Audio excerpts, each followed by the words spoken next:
जय जिनेन्द्र दर्शकों, स्वागत है आप सभी का जैन एकता पर आधारित हमारे स्पेशल पॉडकास्ट में। जी हाँ दर्शकों, और आज हमारे साथ जैन एकता पर विशेष बात करने के लिए हमारे साथ उपस्थित है जैन श्वेतांबर तेरापंथी सभा दिल्ली से श्री सुखराज जी सेठिया जी। आइए उनका स्वागत करते हैं। सर जय जिनेन्द्र। जय जिनेन्द्र। बहुत बहुत स्वागत है सर आपका जी। सर, आपके बारे में हर कोई बहुत अच्छी तरीके से जानता है। आप एक ऐसी पर्सनालिटी हैं, वो कहते हैं ना कि नाम लो और काम हो गया, बस ऐसा ही है। और आपका नाम जहां भी आता है सर, हमारा जो सिर है वो फक्र से ऊंचा उठ जाता है। लेकिन नाम यूं ही नहीं बनते, नाम बनाने के पीछे भी बहुत बड़ी कहानी होती है, बहुत मेहनत छुपी होती है। तो आपसे जानना चाहेंगे, जो आपका नाम है, जो आपका काम है, जो आपकी पर्सनालिटी है, जो आप एक आध्यात्मिक होने के साथ साथ एक बहुत बड़े बिजनेसमैन हैं, कैसे एक साथ ये इन दोनों का समावेश आप बना पाते हैं? इसके पीछे की क्या कहानी है? किस कठिन परिस्थितियों से होते हुए आज आप इस मुकाम पर पहुंचे हैं? जय जिनेन्द्र। प्रभु महावीर को नमन, सभी आचार्य भगवंतों को नमन। मैं अपने बचपन को जब याद करता हूँ, हम राजस्थान के एक छोटे से गांव मोमासर में पैदा हुए और वहाँ पर बचपन में हमारे माताजी ने जो हमें संस्कार दिए, वहाँ पर जब साधु संत विराजमान थे तो माताजी कहते कि नाश्ता बाद में मिलेगा, पहले महाराज साहब के दर्शन करके आना। वो बचपन में जो साधु संतों के सानिध्य में रहने से जो संस्कार मिले, और जो माताजी वहाँ पर साधु संतों से जो भी प्रवचन में सुनते, वो रात्रि में, वो ज़्यादा पढ़ी लिखी नहीं थी, परंतु रात्रि में आकर हमें सारा जो सार है शिक्षा, वो साधु संतों की बातें बताती। और मैंने बचपन में पिताजी को भी देखा कि उनमें भी धर्म के संस्कार और सेवा भावना बहुत थी। और सिर्फ जैन समाज में ही नहीं, 36 कौम में ही उनका प्रभाव था, उनका सम्मान था, वो सबके काम आते थे। और ऐसे ऐसे लोग थे, घर में भी पता नहीं लगता था, उनकी वो सहायता करते। ये सारे सेवा भावना के संस्कार, के धर्म के संस्कार हमने बचपन में ही सीखे। उसी का कारण है कि आज समाज में जो गुरुओं का आशीर्वाद मिला, गुरुओं की कृपा मिली। और जब मैं दिल्ली आया तो दिल्ली में पढ़ने के लिए आया था, परंतु यहाँ पर पढ़ाई कंप्लीट करने के बाद में हमने एक नया प्रयोग किया। हम 3 दोस्त थे और तीनों दोस्तों ने एक बिज़नेस स्टार्ट किया, और उसके साथ में हमने अपने लगभग रिश्तेदारों को, दोस्तों को जोड़कर 24 लोग एक पार्टनरशिप में हमने काम किया। जिनको भी हमने अपने पास में बुलाया, किसी को नौकरी नहीं दी, उसको हमने मालिक बनाया। उसके कारण उसके मन में ये था कि एक कॉन्फिडेंस उसमें आया, ये आपका है। हाँ। और हम बिल्कुल साधारण छोटा सा बिजनेस स्टार्ट किया, परंतु एक टाइम सब मिलकर, सबकी ताकत से हम काफ़ी अच्छा सक्सेस मिली हम लोगों को। और आज जो हमारे साथ जो जुड़े थे, वो सारे लोग एक बहुत अच्छा सम्मानित तरीके से अपना व्यवसाय करते हैं, और उनके साथ में सैकड़ों लोग जुड़े हैं। इस तरह से एक नया प्रयोग था। और उसके बाद में मैं समाज में 1987 में आचार्य श्री तुलसी का चातुर्मास दिल्ली में हुआ, और उस समय उनके चातुर्मास में मैं जुड़ा। और फिर धर्म के संस्थाओं में, अनेक संस्थाओं में धीरे धीरे जुड़ता गया। और व्यवसाय के क्षेत्र में भी हमने एक अपना स्थान बनाया। और मेरे मन में ये था कि बचपन में जो संस्कार थे कि जब भी एक ऐसा अवसर मिले, क्योंकि हम इस सोसाइटी से, इस समाज से, परिवार से जो हमारे को शिक्षा मिली, संस्कार मिले, तो ये एक बहुत बड़ा ऋण है हमारे ऊपर। और यदि व्यक्ति को अवसर आए तो उस ऋण को चुकाना चाहिए। और किस तरह से हम अपने, क्योंकि एक समय में जब हम यहाँ पर आए तो हमें सहयोग दिया किसी ने, तो हमारा भी फर्ज बनता है कि हम भी समाज में वापस सेवा के काम से। बिल्कुल तो बिल्कुल सर, आप जो बता रहे हैं सर, इस पे हम आएंगे। जो ऋण आप जिस तरीके से चुका रहे हैं, बिकॉज आपके थ्रू हम देख रहे हैं बहुत अच्छे अच्छे कार्य देश प्रगति के लिए, जन प्रगति के लिए होते जा रहे हैं। लेकिन आपने एक बहुत अच्छी बात कही कि जब लोग हमसे जुड़े थे यहाँ पर, तो हमने उन्हें अपना, उनको एक प्लेटफॉर्म दिया जिससे वो अपना समझ के काम आगे करते रहे। मैं आपको यहाँ पर एक जरूर मेरे मन में प्रश्न उठ रहा है, क्योंकि आपका जब डेजिग्नेशन हम देखते हैं तो डेजिग्नेशन आप अमूमन हर संस्था के एक चेयरपर्सन है, चाहे वो जैन की बात कर ले, मैक्सिमम जैन की अगर मैं बात करूं तो जो कहीं ना कहीं जैन को आगे बढ़ने में, अब वी फॉरगेट अबाउट इंडिया, अभी हम जैन की बात करते हैं, जो जैन समाज को आगे बढ़ने में बहुत मदद कर रही है। लेकिन जैन आगे तो बढ़ रहे हैं बट टुकड़ों में, कोई पंथवाद में फंस जा रहा है, ये मेरा पंथ है मैं इसे आगे बढ़ाऊं, मैं ये जैन हूं मैं यहां जाऊंगी। जैन पूरी तरीके से बढ़ चुके हैं, तो उन्हें एक साथ हम कैसे आगे बढ़ाएं, किस तरीके से आगे बढ़ाएं? आप तो अपना ऋण पूरा कर रहे हैं, लेकिन क्या जैन एक साथ आगे बढ़ रहे हैं? ये जो आप बात कर रहे हैं बिल्कुल ठीक कह रहे हैं। आज हम अलग अलग पंथों में, श्वेतांबर, दिगंबर, तेरा पंथ, स्थानकवासी, ये अलग अलग धर्म गुरुओं में जिनके प्रति जिनकी आस्था होती है, ठीक है, उपासना पद्धति सबकी अलग अलग है। परंतु हम यदि एकता की दृष्टि से हम संगठित नहीं होंगे, हम अनुशासित नहीं होंगे, तो आज के युग में जो समस्याएं आती है उसका हम समाधान नहीं कर सकते।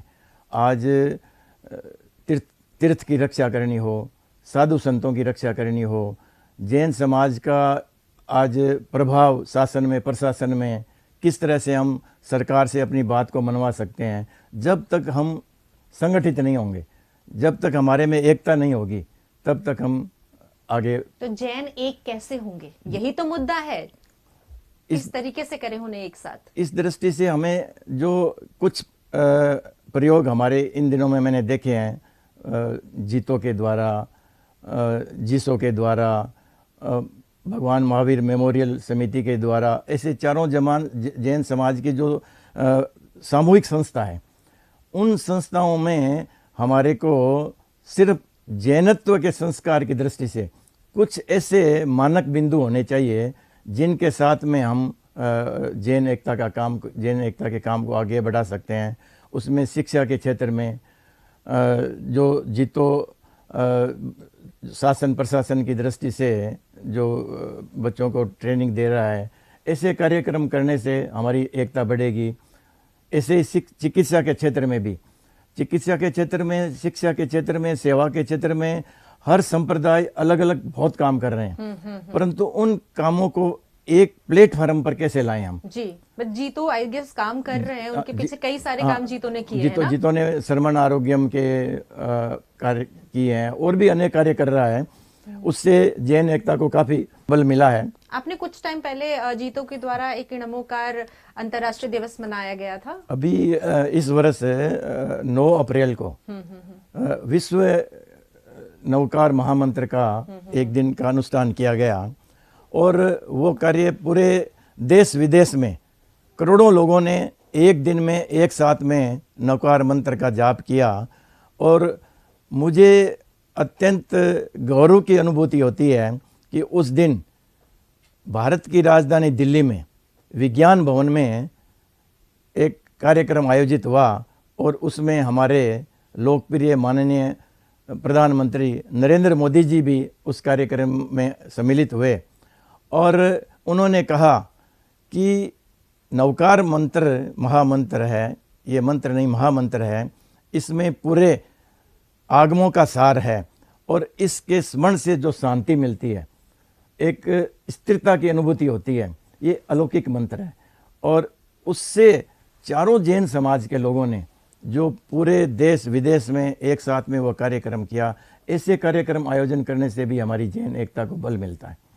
जी, तो इस तरीके से जैसे जीतो ने काम किया, तो आपके अकॉर्डिंग और कौन कौन से कार्यक्रम हैं जिस प्रकार से हम उन्हें एक साथ ला सकते हैं? जैसे आपने बताया कि आपकी जो टीम है उसके द्वारा कई डायलिसिस के लिए या चिकित्सा के पॉइंट ऑफ व्यू से भी सिर्फ जैनों के लिए नहीं बल्कि अजैनों के लिए भी एक ऐसा स्तर बनाया जा रहा है, एक स्थान दिया जा रहा है जहां आके वो कम शब्दों, कम पैसे खर्च किए हुए अपना जो है अपना इलाज करा सकते हैं। उस पर प्रकाश डालिए। संख्या की दृष्टि से जैन समाज एक छोटा समाज है, परंतु शैक्षिक दृष्टि से जैन समाज बहुत प्रबुद्ध है, बहुत समृद्ध है, बहुत संपन्न है, और संपन्नता के साथ में उसमें सेवा भावना भी है।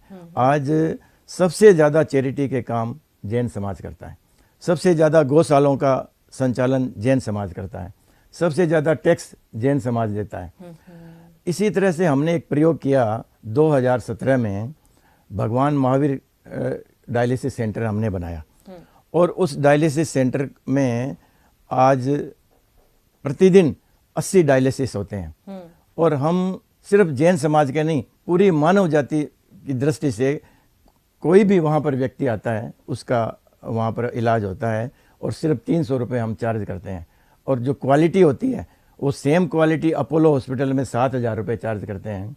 ऐसी हमने लेटेस्ट सारी मशीनें लगाई है, और एक सेवा भावना है। उस कार्य को देखकर हमारे को एक सेवा भावी महिला ने हमारे को एक फरीदाबाद में ही ग्रीन फील्ड में 1,000 गज का भूखंड दिया है, और उसके साथ बड़ी राशि भी दी है, और वहाँ पर भी हम ये डायलिसिस सेंटर बनाएंगे। इस तरह से सिर्फ ये तो एक प्रयोग बताया मैंने। जैन समाज अनेक ऐसे सेवा के काम करता है, चाहे नेत्रदान का कार्यक्रम हो और ब्लड डोनेशन का कार्यक्रम हो। ब्लड डोनेशन का मैं बताऊं, तेरापंथ समाज में हमारे अखिल भारतीय तेरापंथ योग परिषद संस्था है। उस संस्था ने 2012 में अखिल भारतीय स्तर पर ये ड्राइव किया, और उस दिन 96,600 यूनिट ब्लड का एक दिन में एकत्रित किया। और अभी 2025 में भारत सरकार के साथ में मिलकर 17 सितंबर को, जिस दिन मोदी जी का भी जन्मदिन है, उसमें भारत सरकार भी साथ थी और रेलवे बोर्ड भी साथ में था, और सबके साथ मिलकर उन्होंने देश विदेश में एक दिन में 3.5 लाख यूनिट, और गिनीज बुक में भी उनका रिकॉर्ड है। इस तरह से जैन समाज बहुत काम करते हैं। इन सभी सेवा के कामों को, शिक्षा के क्षेत्र में भी, चिकित्सा के क्षेत्र में भी जो काम है उनको, जिस मैंने अभी देखा है जिसो अभी एक नई संस्था बनी है, सुरेश जी पूनमिया उसके चेयरमैन है। उन्होंने अभी 1 वर्ष से अपने धर्मगुरुओं से, समाज के वरिष्ठ लोगों से मिलकर एक डिजिटल, जो मोदी जी ने डिजिटल इंडिया के द्वारा, किस तरह से आज का युग है डिजिटल क्रांति का है, किस तरह से हम डिजिटल माध्यम से उन सभी सेवा के कामों को, उन चिकित्सा के कामों को हम एक प्लेटफॉर्म पर ला सकते हैं। बिल्कुल, बिल्कुल। और उसमें सारा जैन समाज उसमें साथ में जुड़े, बिना पंथवाद कि हम ये दिगंबर हैं, श्वेतांबर हैं, तेरापंथी, स्थानक वासी हैं, कोई भी नहीं, सिर्फ जैन है। तो ऐसे जब काम होंगे तो हमारी ताकत बढ़ेगी, एकता बढ़ेगी।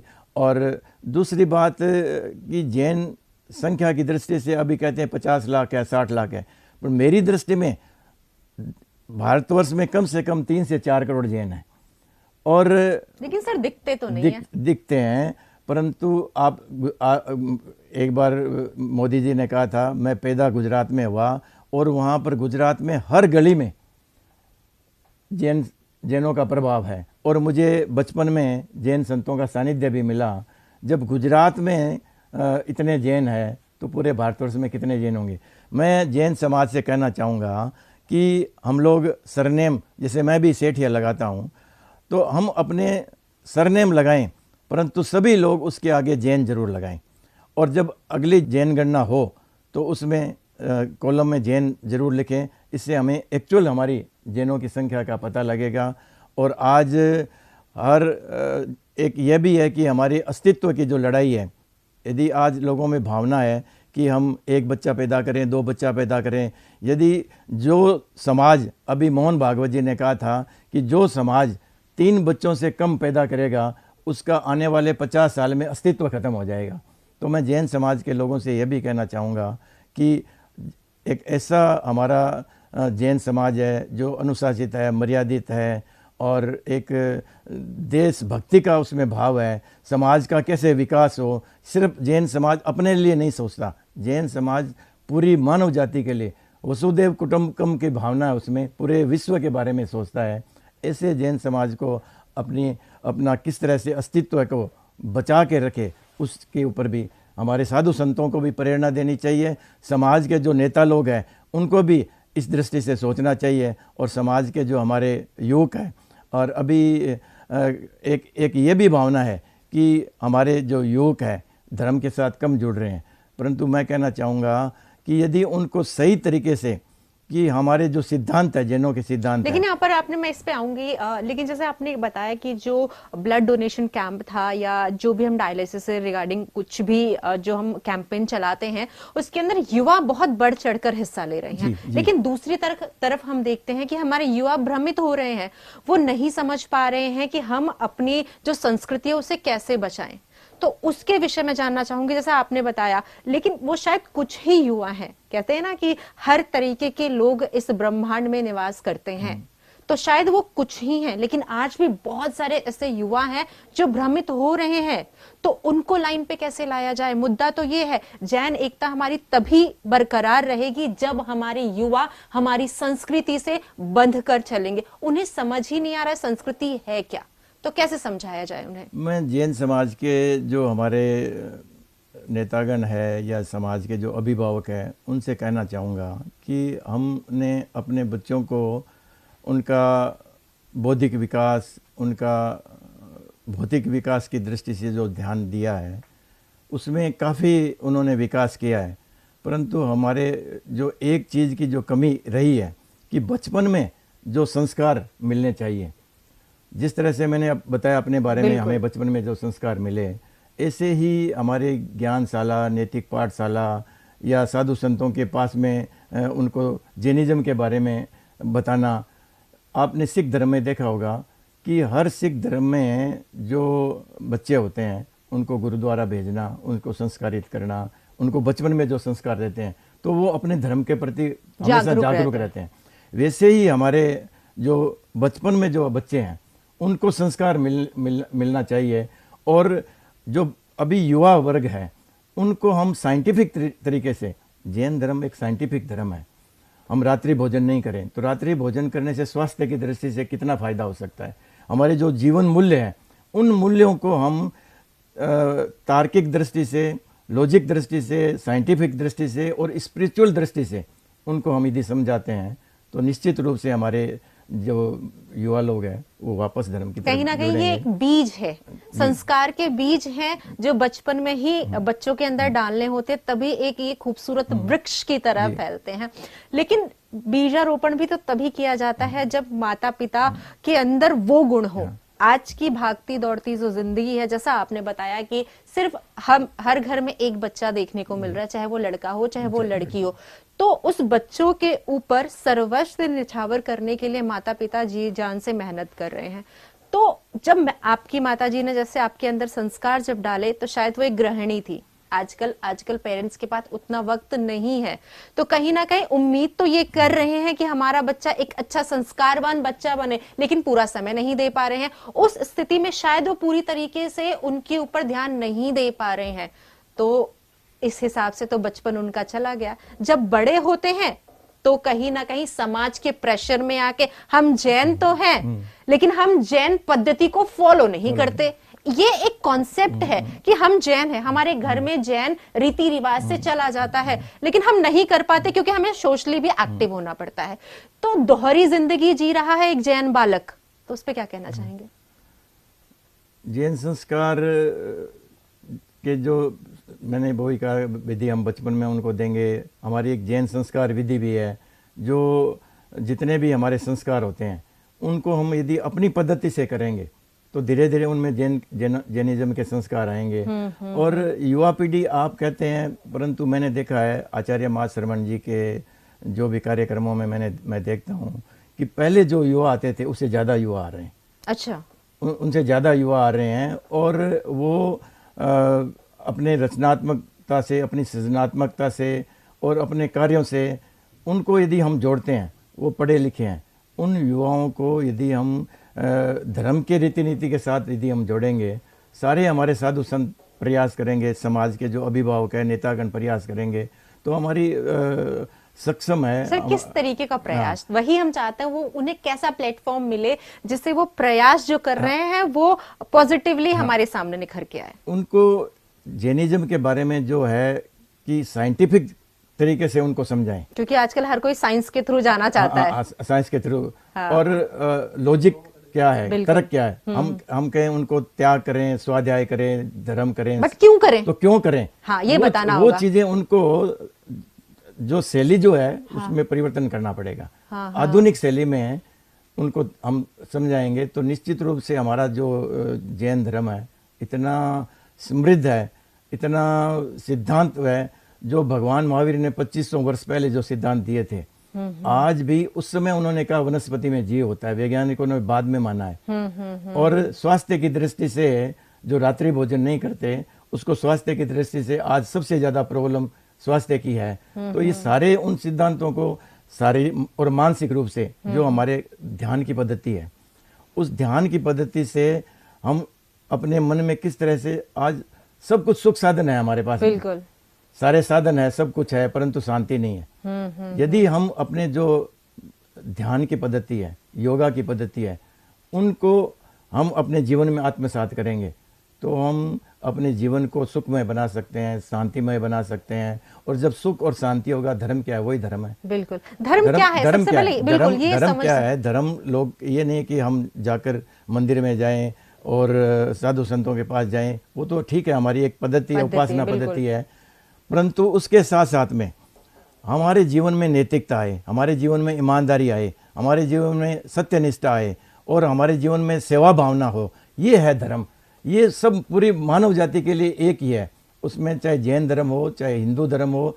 असली है कि हम अपने जीवन मूल्यों के प्रति हम अपना जीवन का पालन करें और जीवन में विकास करें, और जब समय मिले तब हम सिर्फ अपने लिए नहीं, अपने साथ साथ में अपने परिवार के लिए, अपने समाज के लिए और अपने राष्ट्र के लिए भी हम सेवा के द्वारा अपने को अपना योगदान दें। बिल्कुल। एक चीज और यहाँ पर प्रश्न उठता है सर कि जब हम बात करते हैं जैन गणना की, आपने जैसे अभी बात किया था यहाँ पे कि जैन तो बहुत है, लेकिन हम ऐसा मानते हैं कि जैन की जो संख्या है बहुत कम है। उस कम संख्या में भी आजकल देखा जाता है कि बच्चे जब बहुत ज्यादा धार्मिकता की ओर बढ़ते हैं, अग्रसर होते हैं और गुरु महाराजों के शरण में जाते हैं, तो कहीं ना कहीं पेरेंट के मन में ये भी लगा रहता है कि कहीं बच्चा दीक्षा ना ले ले, तो इसलिए थोड़ा सा उसे धार्मिक तो बनाना चाहते हैं, लेकिन मन में एक डर होता है। लेकिन अगर वो बच्चा दीक्षा ले ले तो जैन अपने आप एक जैन और कम हो गया। तो ये सब बहुत कंफ्यूजन है। कई बार हम सोचते क्या करें, जब इस पर चर्चा करते हैं ना सर, तो ऐसा लगता है कि बस अब खत्म करते, इसका कोई उपाय ही नहीं है। बच्चा ज्यादा धार्मिकता की ओर बढ़ेगा तो दीक्षा ले लेगा, और दीक्षा ले लिया तो हमारे घर से तो एक बच्चा और कम हो गया। तो ये सब हम कैसे इससे दूर हट सकते हैं? ये मैंने देखा है, जैसे मैंने ज्ञानशाला में बच्चे आते हैं, दिल्ली में तेरापन समाज में 12 जगह ज्ञानशाला चलती है और वहाँ पर लगभग 800 बच्चे आते हैं, और वो हर रविवार को उनको नैतिक शिक्षा, धार्मिक शिक्षा, जैनत्व के संस्कार, चीज़ें उनको दी जाती है। परंतु ये जो वैराग्य जो है वो लाखों बच्चों में, जिसके पूर्व जन्म में ऐसे कोई अच्छे संस्कार हो, किए हुए हो अच्छे धर्म के संस्कार, और फिर उनको निमित्त मिलता है, तो ऐसे लाखों बच्चों में से 1-2 बच्चे ही ऐसे दीक्षा लेते हैं। और यदि कुछ बच्चे या कुछ जो श्रावक हैं वो गुरु नहीं बनेंगे, साधु नहीं बनेंगे, तो हमारी ये परंपरा कैसे आगे बढ़ेगी? परंपरा बढ़ाने के लिए उन लोगों की भी आवश्यकता है, उनके कारण हमारे को मार्गदर्शन मिलता है, प्रेरणा मिलती है। इसमें डरने की कोई बात नहीं है कि सारे बच्चे जो साधु संतों के पास जाएंगे तो वो साधु बन जाएंगे। ये तो उनके बहुत ही ऐसे विरल बच्चे होते हैं जो संस्कारी होते हैं, जिनके भीतर में धर्म के संस्कार होते हैं और उनके द्वारा भगवान ने उनके निमित्त कोई अच्छे काम करने की संभावना है उनमें। ऐसे बहुत कम बच्चे होते हैं, इससे डरने की आवश्यकता नहीं है।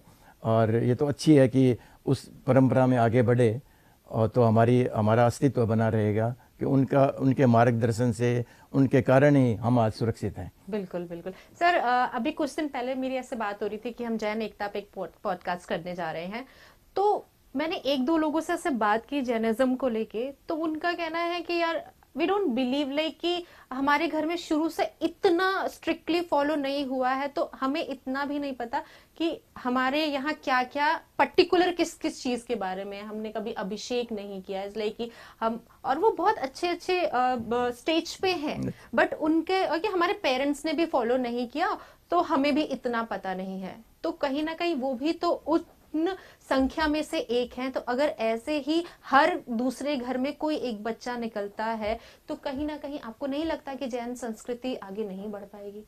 क्या क्या बच्चा निकलता है, मैं समझा। मतलब हर एक घर से अगर हर दूसरे घर में एक बच्चे की थिंकिंग ये है कि हम पढ़ने में अपने आप को इतना इन्वॉल्व है कि हमारे पेरेंट्स ने हमें मंदिर भी जाने के लिए प्रेशराइज छोड़िए, बोला भी नहीं जाने के लिए, we are like into our own world कि हमें पढ़ना है, हमें ये करना है, तो हमने कभी देखा नहीं कौन हमारे धर्म गुरु, हमें ये भी नहीं पता। तो उस स्थिति में अगर हर एक घर में एक ऐसा बच्चा होगा, तो कहीं ना कहीं लगता नहीं है कि जैनिज्म कहाँ जाएगा हमारा? ये समस्या है, क्योंकि जब हमने बचपन में जब हम अभिषेक के लिए या मंदिर में दर्शन करने के लिए जाते हैं, तो हम उनको साथ में लेकर नहीं गए, तो ये उसी का कारण है कि आज वो बच्चे दूर हो रहे हैं। परंतु अब जो गलतियां हो गई, अब जो हमारे भावी जो बच्चे हैं उनको तो हम संस्कारित करें, और इन बच्चों को भी जो जैन एकता का जो प्लेटफॉर्म बन रहा है, आज के जो बच्चे हैं वो सीधे हम धर्म की बात करेंगे तो हमारे साथ जुड़ेंगे नहीं। उनको हम एक सेवा का प्लेटफॉर्म, शिक्षा का प्लेटफॉर्म, ऐसे जैन एकता का प्लेटफॉर्म दें और उनके साथ हम उनको जोड़ें। उसके बाद में धीरे धीरे हम उनको अध्यात्म के साथ में भी जोड़ें, संतों के साथ में भी जोड़े, हमारी संस्कृति के साथ में भी जोड़े। मतलब हर चीज जरूरी है। हाँ, हर जैसे चीज़ जरूरी हमारा एक शरीर है, उसे हर तरीके के विटामिन्स की रिक्वायरमेंट जी, होती जी। है, तो ऐसे ही हमारी जिंदगी है, धर्म भी चलेगा, व्यवसाय भी चलेगा, काम भी चलेगा, अगर ओवरऑल डेवलपमेंट चाहिए तो। कोई भी व्यक्ति जिंदगी में जितना मर्जी विकास करे, आर्थिक विकास करे, बौद्धिक विकास करे, कहीं पर भी ऊंचे पद पर जाए, परंतु जब तक उसके जीवन में धर्म नहीं होगा, उसके जीवन में मूल्य नहीं होंगे, उनके जीवन में संस्कार नहीं होंगे, तो उसको वो शांति नहीं मिलेगी। उसको एक दिन लास्ट में उसको धर्म की शरण में जाना ही होगा। बिल्कुल बिल्कुल सर, आप बहुत जीते जाते उदाहरण है हमारे दर्शकों को, अगर मैं कहना चाहूँ, क्योंकि जैसा आपने बताया, आप शुरू से आपका पूरा परिवार धार्मिक था, और आज आप के आगे इतनी सारी डेजिग्नेशन लगती है, जो भी आप संस्था उठा के देखिए उसके chairman sir one of the member जरूर होंगे। तो उस स्थिति में आज आप जितने जमीन से जुड़े हुए हैं उतने ही आसमान पर हैं। तो ये कहीं ना कहीं आपके अंदर जो धार्मिक इच्छा शक्ति थी उसकी वजह से है कि आज व्यवसाय में भी आप बहुत आगे हैं और धार्मिक चीजों में भी आप अव्वल रहते हैं, और आज आपका परिवार भी उसी ओर चल रहा है। मैं भी इतनी संस्थाओं से जुड़ा हुआ हूँ और व्यवसाय में भी अपने साथ जुड़ा, व्यवसाय में भी जुड़ा हूँ, परंतु मैं अपनी धार्मिक जो क्रिया है, धर्म का, मैं प्रातः उठकर 1 घंटे तक मैं अपनी सामाई करता हूँ, अपना स्वाध्याय करता हूँ, और इससे मुझे जो एनर्जी मिलती है दिन भर में, मैं 24 घंटे में 18 घंटे भी काम करता हूँ तो मुझे एक ऊर्जा मिलती है और एक आनंद की अनुभूति होती है। और आपका जिसमें रुचि होती है, जिसमें आपको आनंद आता है, दिल्ली में इतने जगह साधु संत है, वहाँ पर उनके दर्शन करना, उनकी सेवा करना, उनको चित्त समाधि देना या संस्थाओं में जाना, तो मेरे को ऐसे कोई कष्ट की अनुभूति नहीं होती, बल्कि अच्छी एनर्जी मेरे को अच्छा लगता है, एनर्जी मिलती मेरे को ऐसे कुछ लोग कहते हैं कि आप कैसे एडजस्टमेंट कर लेते हो, परंतु मेरे को आनंद आता है। जिस चीज़ में आपकी रुचि होगी और जो आपके बचपन के संस्कार होंगे और जो आप अपना अध्यात्म में आप 24 घंटे मिलते हैं आपको। 24 घंटे किसके लिए करते हो आप? परिवार के लिए करते हो, समाज के लिए करते हो, अपने लिए क्या करते हो? अपने लिए भी 1 घंटा, सभी को 1 घंटा अपने लिए निकालना चाहिए। अपनी जो भीतर की यात्रा करनी चाहिए कि मैं कौन हूँ, मैं कहाँ से आया हूँ, मेरा क्या लक्ष्य है, मुझे क्या करना चाहिए। तो हर व्यक्ति को जब ये भीतर की अपने आप से जो बात करेगा, 1 घंटे तक जरूर स्वाध्याय करे, परमात्मा का स्मरण करे, तो उससे जो आपको ऊर्जा मिलती है, आप 23 घंटे तक इतना अच्छी तरह से काम कर सकेंगे और आपको आनंद की भी अनुभूति होगी, सेवा का भी काम होगा और आपका दिन भी अच्छा जाएगा। सर, जैन एकता को अगर आपको एक शब्द में हमारे दर्शकों के सामने रखना है तो आप कैसे रखेंगे? जैन एकता क्या है? जैन एकता की हम लोग जितने भी हमारे धर्मगुरु हैं, हमारे जितनी भी संस्थाएं हैं, हमारे जितने नेतागण हैं, श्रावगण हैं, वो सभी मिलकर एक ऐसा प्लेटफार्म बने और उसमें हम जो एकता की दृष्टि से जो भी काम हो वहाँ पर हम करें, चाहे सेवा का काम हो, शिक्षा के काम हो, चाहे जैनत्व के सिद्धांतों को किस तरह से, जैनत्व के जो सिद्धांत हैं सिर्फ जैन समाज के लिए, पूरी मानव जाति के लिए, जो अहिंसा का सिद्धांत है, जो सत्य का सिद्धांत है, जो अनेकांत का सिद्धांत है, ऐसे सिद्धांतों को जो भगवान महावीर ने जो सिद्धांत दिए हैं वो पूरी मानव जाति के समस्याओं के समाधान के सिद्धांत हैं।